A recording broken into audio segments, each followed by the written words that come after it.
Hey, what's up, good people? Welcome to another Fire Up Case episode. It's your host Zeke Wanganga. We are on a virtual session on Zoom. It's been a while since Zoom, so this is gonna be fun. But today, I have another legend from Kansas City. He is a TV host, a reporter for the Kansas City Royals. He's also a speaker, a motivational speaker. Like when I say he has been in the game for a long time, he's a legend. A lot of people know him. If you do not know who this guest I'm about to bring on is, you are missing out. He's also the host of the Running the Bases podcast, which has like thousands of views. Please help me make welcome the one and only Joel Goldberg. How you doing, sir? I'm doing all right. How are you, Zeke? Thanks for the intro. Thank you for coming on. I'm just honored. Like I have been a fan of the Random Bases podcast. I always see it. I always like it. I always comment. So good to have you here. How are you doing today? I am doing well. It's another day. I know that sounds about as simple as it gets, but you know, we're all those of us that are entrepreneurs or like to hustle. We grind every single day. I know you're like that. I'm like that. So no complaints, really none.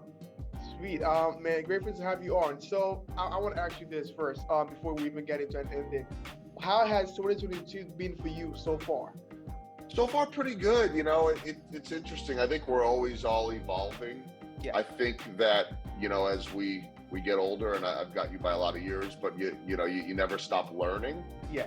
That sounds pretty cliche, but I think that the moment we stop learning is probably the moment we feel like we need to go into something else, because you should always be learning. You should always be challenged. And I think for me, the first quarter, or somewhat of the first quarter of January, February to 2022, is just trying to take stock of where I'm at. I don't even mean so much business-wise with my speaking or all of that, because there are ups and downs, as you know, for an entrepreneur. Yes. But almost just in what would sound like a little bit of a New Year's resolution, but it's not really, just taking better care of myself, trying to make certain aspects of life a priority, whether that be family or health. And I'm not a crazy health guy, although I've been a lot better lately, because we get so wrapped up in what we're doing that we oftentimes making money, that job, our number one priority, and we forget about taking care of ourselves. And so I've really been kind of focused on that to start 2022, which is new for me. Yeah, I mean, I think they said self-care is the best you can ever get, because every business owner needs it. Mental health is, a conversation that needs to be had often, because, man, we all struggle with it. Yes. But let's get right into it. So Okay. for those who don't know who Joel Goldberg is, just give them a brief bio of who you are and how you got to where you are today. Okay, well, I'll give you the very short version, if that's possible, because I'm a talker. But, grew up outside of Philadelphia before my family moved to Chicago when I was 13. So that's home in terms of where all my family is, where we go back to visit people. As a kid, I was a mediocre athlete at best. I'm not being humble or anything like that. I wasn't good. I wasn't awful, but it wasn't going to take me anywhere. But I always like to talk about sports. And so at a very young age, my dream, probably as early as 8-9 years old, was to be on TV talking about it. Graduated from high school in Chicago, went to the University of Wisconsin in Madison, journalism degree, and then started in television right out of school. Small towns, no money, local news, climbed my way up. Fast forward 28 years later, I'm still in it. 15 seasons with the Kansas City Royals. I host every pre and post game show on TV. Travel with the team, except for the last 2 years of the pandemic, we didn't travel. But so that's 2 shows per day. If you do the math, that's well over 300 shows per summer. Wow. And then about 5 years ago, I started my speaking business, understanding that there were so many lessons learned. And I tell people this all the time: my speeches, my podcast, book that I wrote, none of them are about baseball. They all use baseball as a teaching tool. And I bring that up just because I speak to a lot of audiences where you have people that don't necessarily like baseball. Or if you look at our TV audience, some might be true diehard, love every stat. Others might be more interested in the human interest story. Everybody's different. Yeah. So you have to sort of try to find a way to connect with everyone. And the speaking started 5 years ago using baseball, lessons learned in terms of leadership and culture, in watching a champion built here in Kansas City, and helping businesses and associations grow through that. So that's kind of where I'm at, and Yes. why I do a lot of these type of talks with guys like you, Zeke. Yes, I mean, I think what you said in terms of how you're speaking, where most people might not like baseball, but I think there are still similarities even in different industries. I think I was talking with Chuki Okobia, you might know him, today, and he played football. He won the NFL Super Bowl, and he was just telling me that the same feeling that you get with your first idea, the emotion of your first win, is the same emotion you get when you win a Super Bowl. All these things translate, right? So that kind of mindset. And I would just add real quick. I mean, I believe that, and not knowing what it would be like to be on the field winning a Super Bowl like he was. I've covered multiple Super Bowls. I've covered multiple World Series. So I certainly understand that world without actually having competed in it. But what I understand more, and this is what he talked about too, is that there are lessons learned in all of those moments. In my case, they might come from covering those athletes and how you connect with them, how you build trust with them. And when you do it at that high of a level, where there's a World Series on the line, where you really have to understand when's the right time and wrong time, you can share a lot of those messages. And so it's very, this is what I believe. I believe that if done right, storytelling can leave an impact on anyone. That's been true since the beginning of time. I just happen to have a lot of stories from the sports and business world that then it's up to me to articulate them in a way that people can learn. Honestly, for me, it's about the journey, right? Being able to learn someone's journey from A to Z or where they are. But I want to ask you this, and I think this is an exciting question for me. What was it like winning an Emmy? I want to know that. What was that? Because I feel like that was the Super Bowl thing I'm talking about. What was that like? Yeah, crazy. I mean, I think that the difference, and this was a lot of years ago. Yes. It's cool because, once you win one of them, they can't. Like I tell this to baseball players all the time, that when they make their debut in the major leagues, whether that career lasts them 10 years, 15 years, or one day, because they could get sent back to the minor leagues, never make it again, you'll always be known as a big leaguer. So if you make an all-star team, you'll always be labeled as an all-star. And if you win an award, you'll always have that by your name. So it's the same thing with this, where everybody always introduces me as Emmy Award winner. Yes. And even though it was a lot of years ago, it was for sports reporting. It was a local television station in St. Louis, Missouri at that point.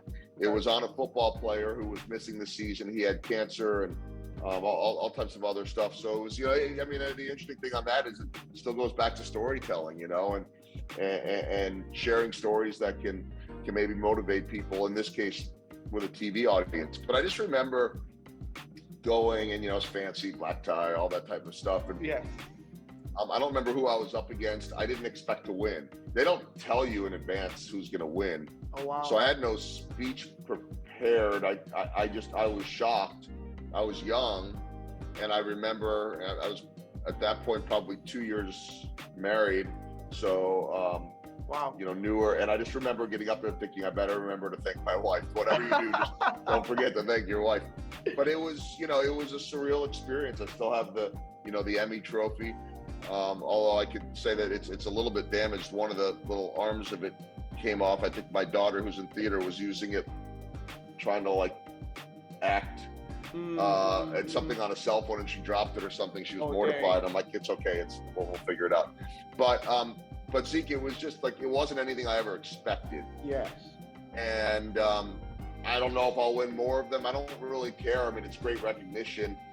I put it this way, I'll take it for what it's worth. I've done other things that I was really proud of that didn't win awards, and then some things where you do get more recognition. So sometimes those things are a little bit weird in terms of when you get recognized or when you don't. But I'm very proud of it because, more than anything, I'm proud that I'm still in this business 100%. And that people can still refer to me as that. But it was very surreal. I did not expect it at all. Yeah, I feel like you never know what it's gonna be. I don't know if it's a quote or somebody say, just keep your head down and work 100%, because you never know who's watching and what's gonna be that one thing. It's not about an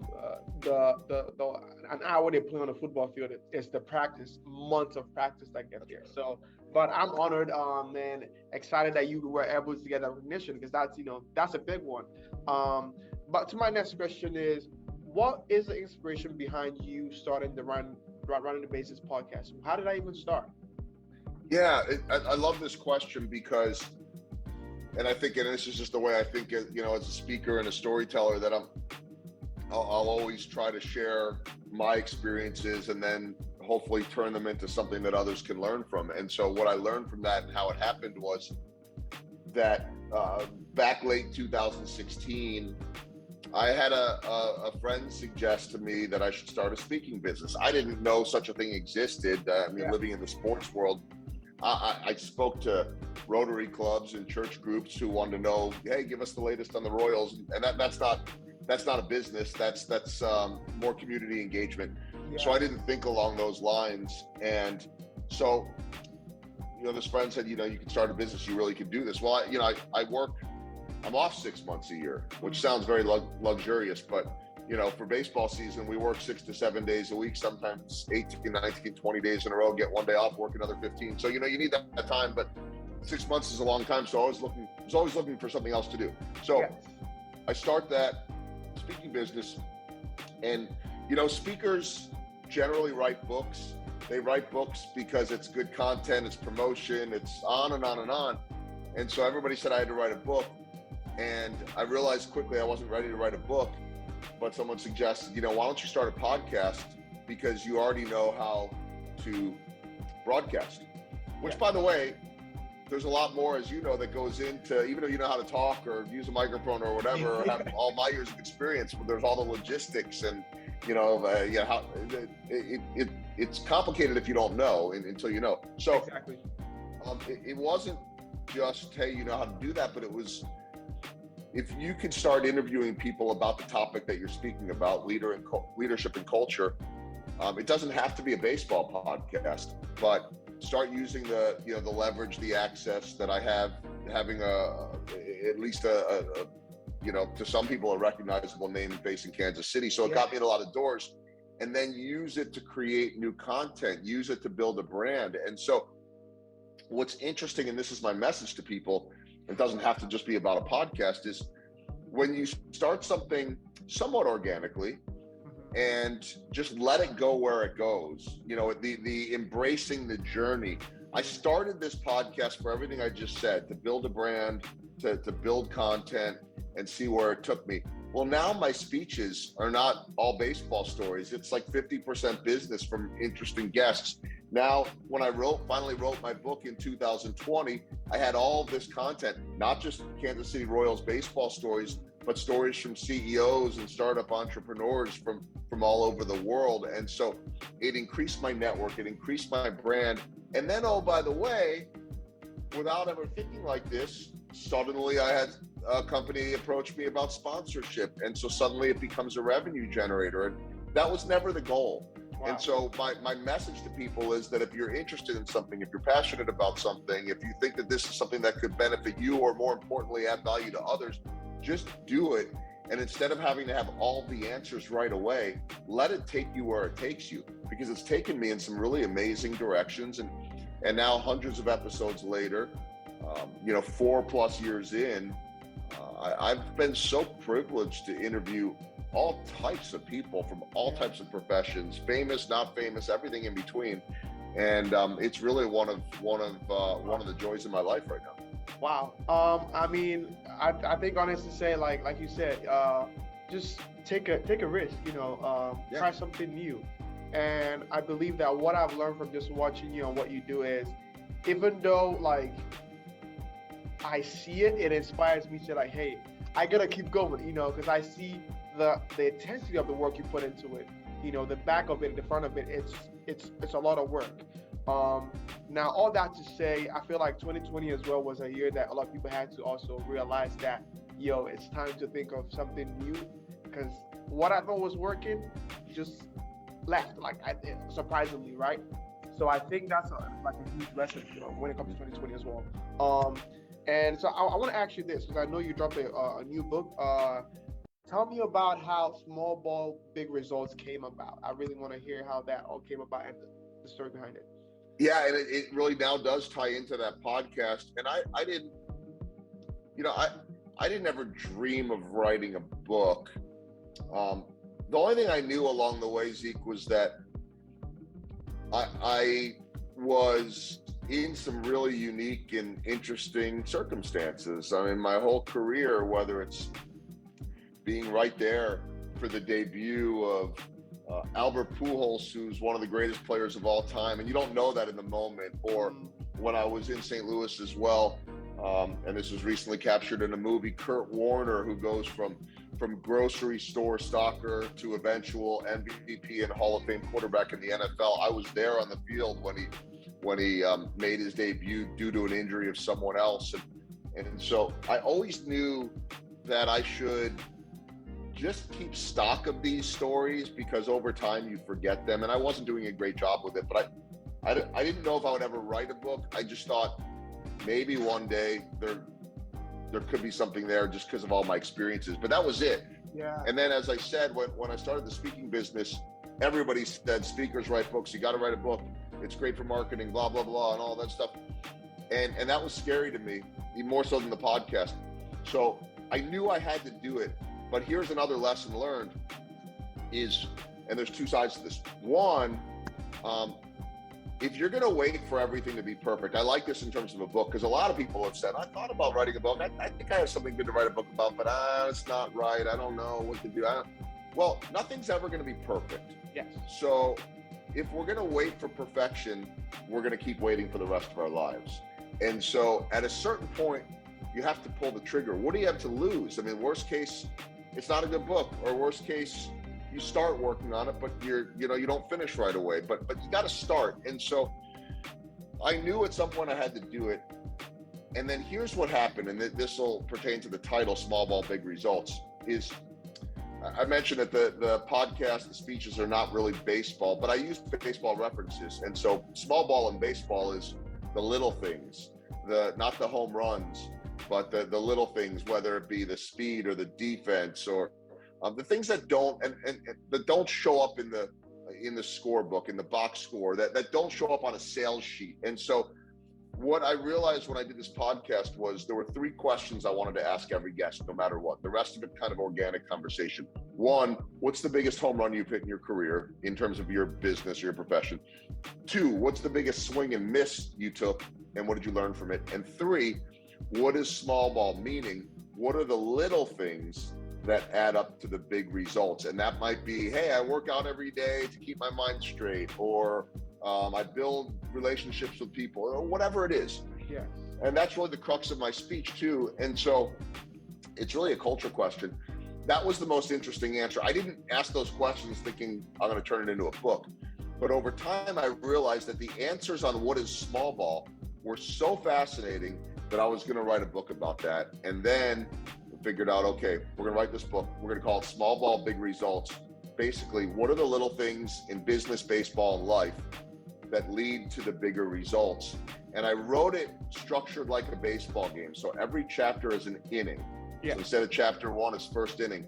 And now in baseball, every inning has two halves. The visiting team bats, the home team bats. So what I did with all these baseball and business stories is I would take a theme for every chapter. Say, for instance, building trust, or the power of positivity, or mentorship. And then I would write, so, chapter 4, inning 4, trust. Top of the fourth, bottom of the fourth. One of those half innings is a baseball story. The other one is a business story, unrelated other than being related to that topic. And that's what I did. And it came out in December 2020. And, that one to me is more surprising than winning an Emmy, because I never thought I'd really write a book until I thought maybe I should. I mean, I feel like it's, and for first, kudos to you for even writing a book. Like you said, most people would not even be able to venture into that. But I think, another inspirational thing about you is the fact that, you take chances at things and you stick to it, because some people take chances and it doesn't work out, and then, they just stop doing it.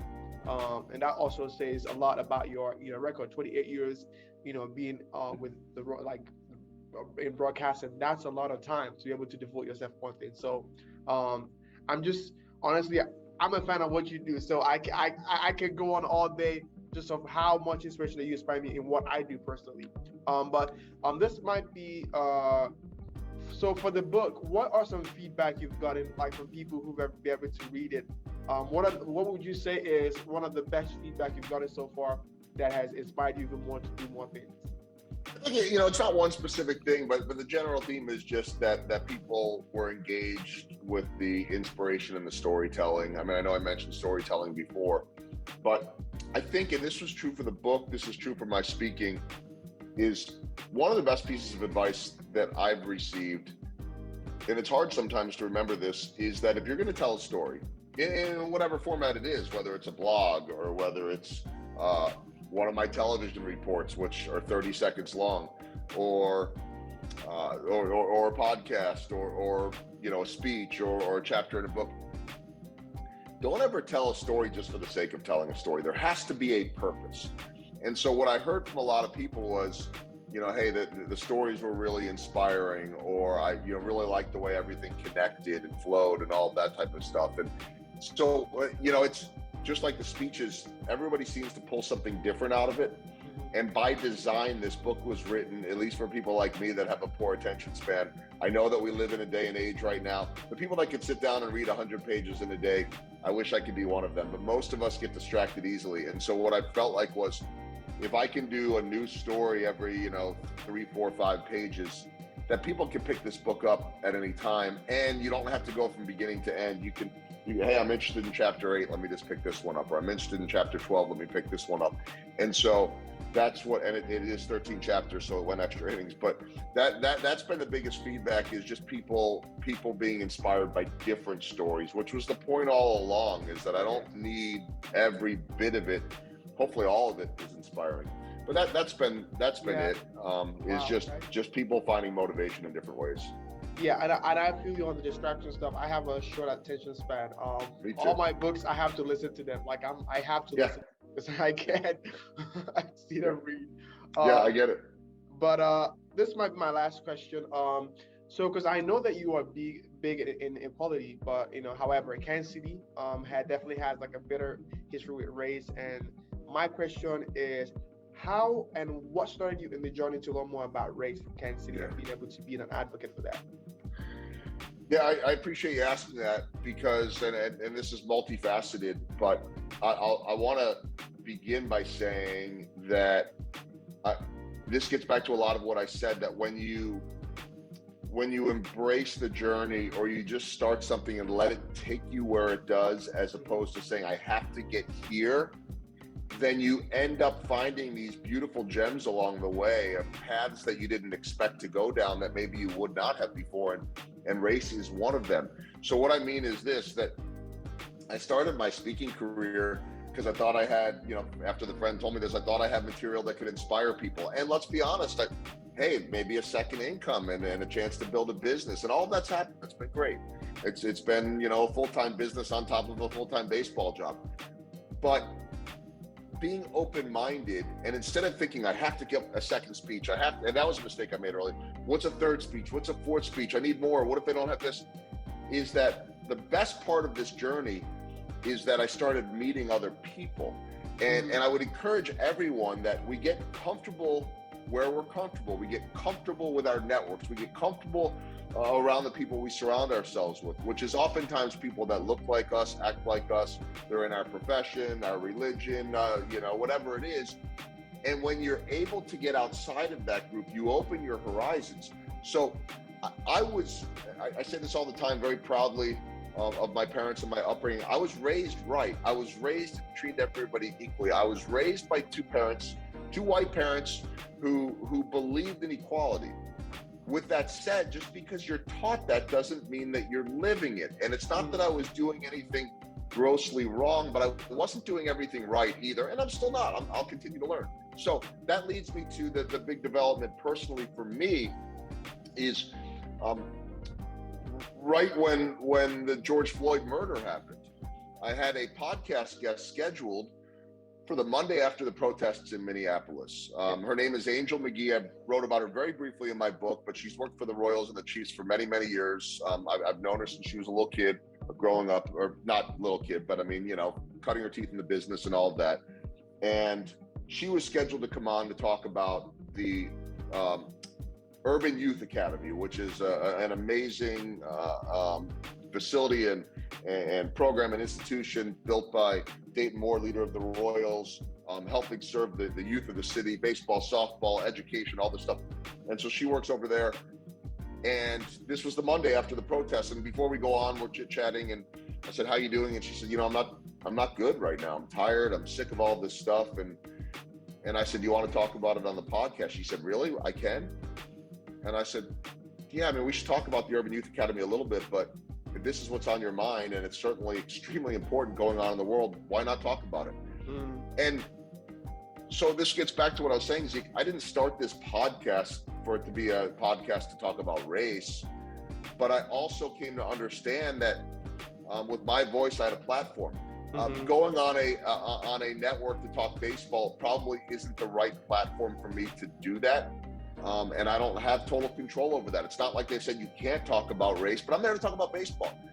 However, this I gave myself license. It's my show. So we talked about it. And then I started making some phone calls to some of my friends in my network of color. And we started talking about it. And then we said, "Hey, let's do some podcasts about it. Let's have some discussions about it." And it's amazing what happens, because when you start opening your network, you start learning more perspectives, you start understanding the backgrounds, the stories, and the lives of people. And let's be honest here.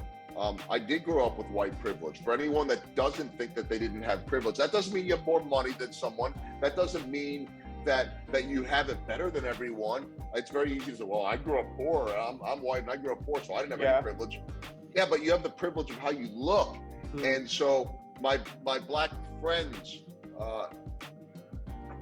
from day one, they grew up with a different challenge than I grew up with. That's not something that I understood growing up to the level I do now, and I'm still trying to understand it. But what I did understand was that I had a voice and a platform as a storyteller to give others a chance to tell their story. For me as a broadcaster, as an interviewer, to try to pull that out, to build trust with them. And as I built trust with a lot of my guests, talking about race and diversity, equity, inclusion, and the friendships and the network that I was able to build, I was able to get very sincere, honest answers, raw answers sometimes.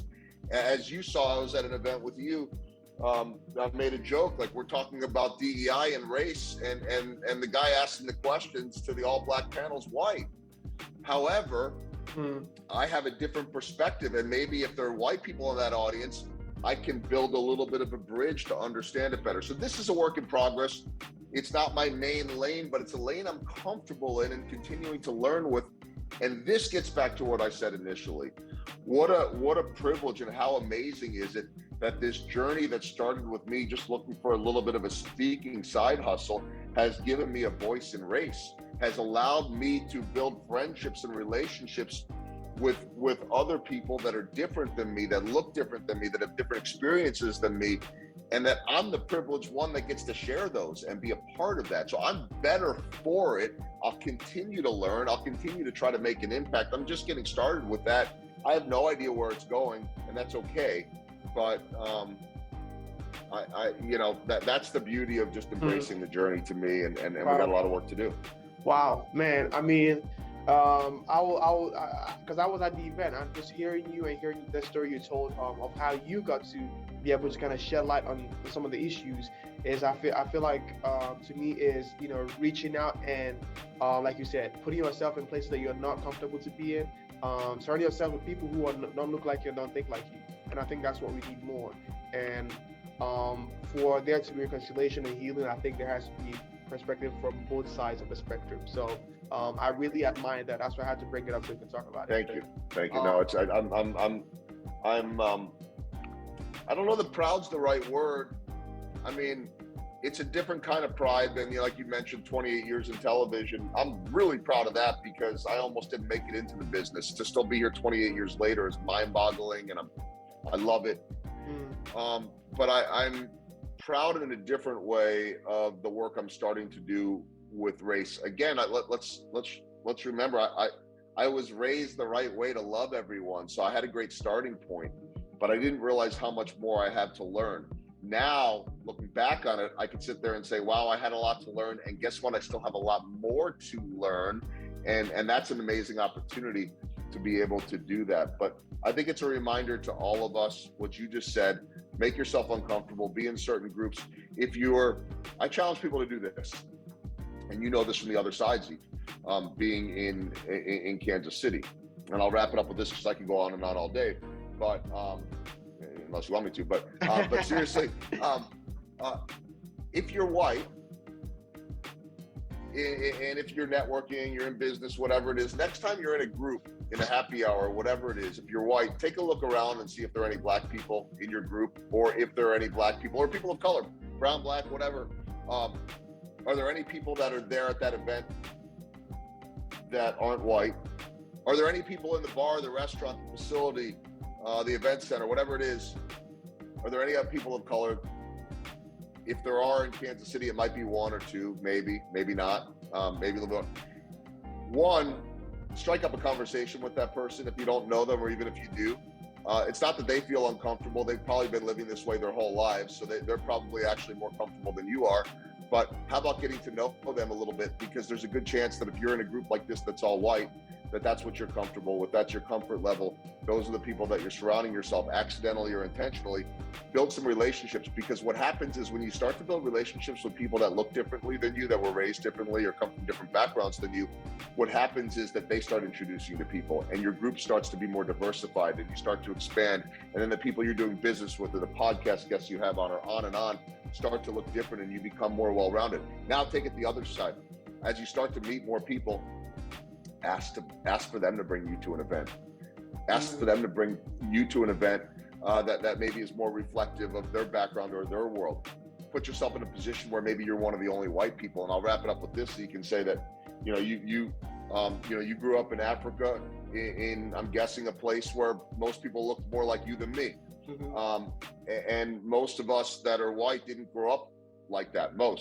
My brother, many years ago, was in the Peace Corps in Africa, West Africa, and I visited him for 2 weeks. And everybody stared at me the whole time I was there, because I was the one that looked different. And everybody assumed that I was extremely rich and wealthy because I was white. And there were a lot of, there was a lot of stereotyping going on. I could see it the way they were staring at me. And what I found was, one, amazing, beautiful people, connected. As I got to know people, I was reminded people are people. But I was the uncomfortable one. I was the one that was out of place. And it was very instructive to me to be able to see what it's like to be in an environment where I felt like the outsider. And I think that if we could all be in a position like that, we might have a better understanding of being empathetic of what it's like for our friends that might be dealing with something different. Wow. I mean, no, this is a real something, because, like you said, being a LGBTQ sometimes is difficult, because coming from Nigeria and coming to the US is a whole different dynamic. I mean, it doesn't where I'm like the only black person, or the only black person there, and it's like, it's uncomfortable, but in most cases, I have to do it because I have to be there to be able to get opportunities and get things I need to do and learn about people. But the other side of it is it usually doesn't happen that way. And we need to have more people, from the white community coming to our events and stuff. So I want to say thank you, Joel, for coming on the show. It's been an honor to speak with you and kind of learn from your experiences. But finally, 2 questions. How can people get in touch with you if they want to get your book or see what you got going on? And does it feel weird to be on the other side of the interview? Because I do this all the time. Yeah.